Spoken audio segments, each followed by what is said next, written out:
tere! Täna ma tutvustan sellist programmi nagu Adobe Illustrator. Tegu on siis vektorgraafikal põhineva joonistusprogrammiga.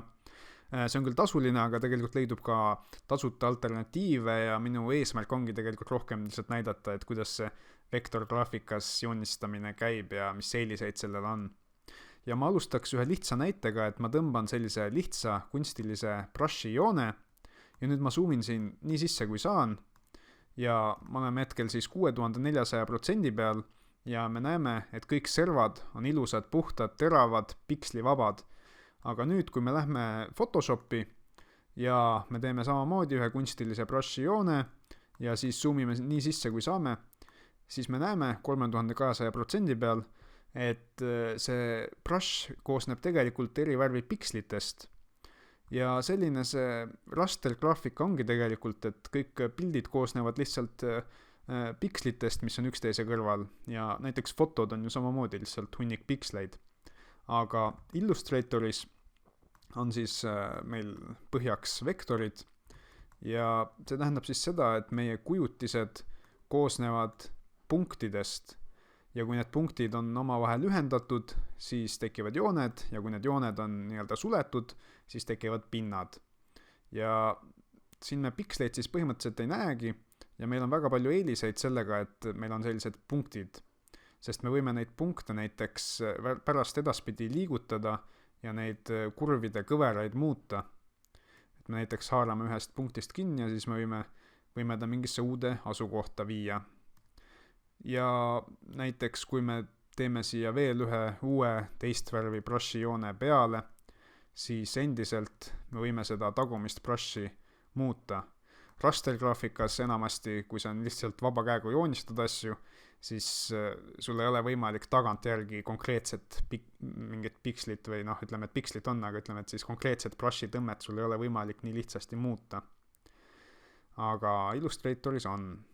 Nüüd järgmise asjana ma tutvustan sellist tööriista nagu Pathfinder, sest see on minu arust päris lahe asi siin. Et ma siis viin kõigepealt selle ringi siia ruudu ette ja siis ma selekteerin need mõlemad. Ja nüüd mul on siis sellised erinevad võimalused, et ma võin näiteks need kaks kujundit omavahel liita ja siis nad lõikumiskohtadest siis lähevad hoopis tükis üheks kujundiks kokku. Või siis ma võin teha niimoodi, et tagumisest kujundist lõigatakse ära eesmisega kattuv osa või siis ma võin teha nii, et jääb ainult nende lõikeala või siis ristumiskoht alles omaette kujundiks või siis, et ainukese asjana lõigatakse see väike sektor siit välja. Ja kui me tahame, siis me võime näiteks siit selle Backmani kujulise tüki eraldi välja võtta ja sellega mingit muud nalja hakata edasi tegema. Ja need on tegelikult väga huvitavad ja kasulikud võimalused, kui on piisavalt fantaasiat, et neile kasutusotstarve leida.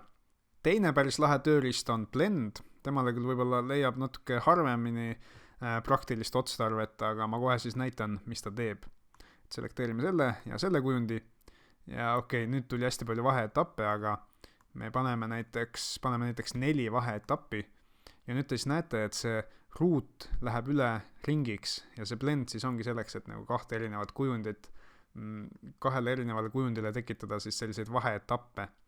Te näete, et lisaks kujule muutub ka värv niimoodi sujuvalt ja kuna meil on tegu ikkagi vektoritega, siis me võime neid tükke ka eraldi tõsta pärast ja me võime isegi muuta kujundit, seda algset, näiteks selle ruudu me võime muuta siis kolmnurgaks ja nüüd me näeme, kuidas kolmnurk muutub ringiks.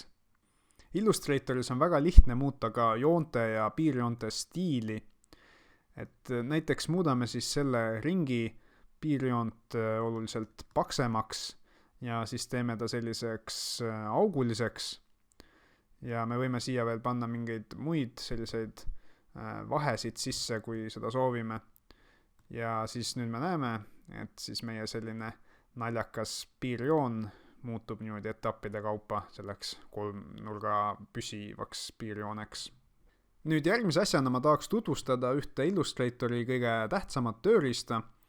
Selleks on pen, sellega saab siis väga lihtsasti joonistada erinevaid sirgeid ja kumeraid kujundeid ja kui me tahame näiteks kumerat kujundit nüüd teha, siis ma pean niimoodi tegema, et ma vajutan hiirekliki alla, aga ma ei lase seda kohe lahti, vaid nüüd ma pärast esimest klikki ma liigutan hiire näiteks ülesse ja siis ma saan sellise ilusa kumera teha.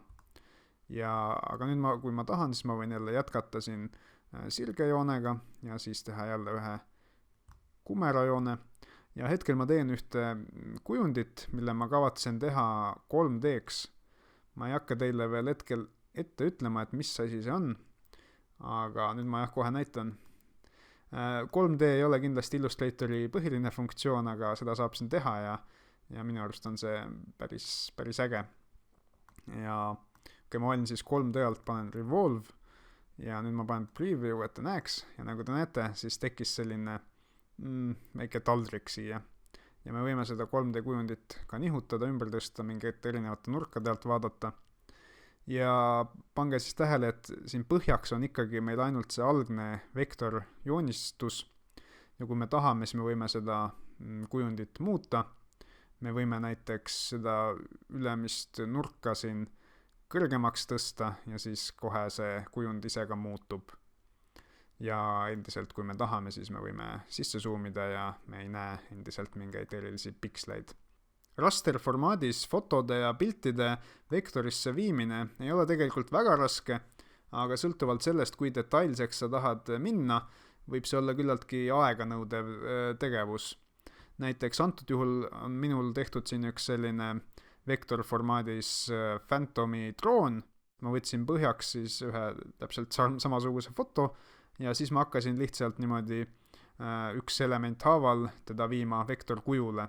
Ma võtan nüüd korra selle foto siit pealt eest ära ja avan korra need layerid ja nüüd te siis näete, et see lihtsalt koosneb sellistest lihtsatest joontest ja pindadest ja siin selle pinna värviks on tegelikult hoopis selline oranž, valge, oranž gradient värv, aga samas raster formaadis oli siin eks ju hunnik piksleid lihtsalt. Ja siis ma lihtsalt tegin elementide haaval sellise vektoritest koosneva Phantomi, et lähedalt vaadates näeb selline hästi lihtsustatud välja, aga kaugelt näeb selline küllaltki ilus minu arust välja. Et vektorformaadis ongi joonised lihtsad, et sa ei saa päris sellist fotorealismi sealt enamasti taga ajada, aga siiski kui sa tahad pärast neid jooniseid hästi suurelt välja printida või mingite logodena kasutada ja pärast hästi kergesti muuta, siis on kasulik, kui nad on vektorformaadis. Selleks korraks kõik. Ma jõudsin siin videos küll väga väikest osa Illustratori võimalustest katta, aga ma loodan, et teil oli ikkagi sellest mingit kasu ja aitäh kuulamast!